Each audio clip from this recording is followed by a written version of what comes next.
சாய் பக்தர்களுக்கு என் அன்பு வணக்கங்கள். ஓம் சாய்ராம்.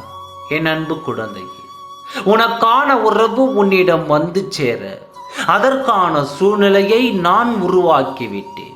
நீ கவலைப்படாதே.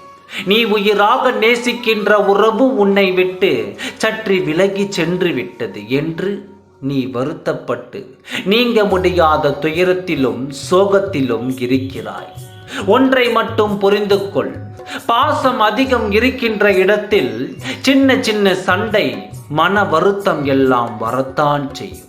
நீயும் சற்றும் சிந்திக்காமல், கொஞ்சமும் யோசிக்காமல் படபடவென பேசிவிட்டாய் அல்லவா?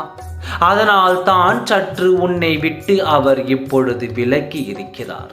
அவர் உன்னை விலக்கி இருந்தாலும் அவர் உன்னை தான் நினைத்து கொண்டிருக்கிறார். இனியும் நீ எதையும் யோசிக்காமல் பேசாதே.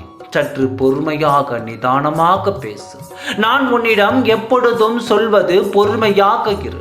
பொறுமையாக இருந்தால் எதையும் சாதித்து விடலாம். கோபப்பட்டால் எதையும் சாதிக்க முடியாது. ஆனால் நீயோ கேட்கவில்லை. இப்பொழுது நினைக்கிறாய் சற்று பொறுமையாக இருந்திருந்தால் நல்லது என்று. சரி, கவலைப்படாதே. நடந்தது விட்டது. விட்டு கொடுத்தால்தான் குடும்பம், அதாவது விட்டு கொடுத்தால்தான் குடும்பம் ஆகையால் நீ புரிந்து நடந்து கொள். இப்பொழுது அவரே உன்னிடத்தில் பேச துடித்து கொண்டுள்ளார். அவரே உன்னை தேடியும் வரப்போகிறார். சிந்தித்து நிதானமாக பேசு. எதையும் தவறவிடாதே.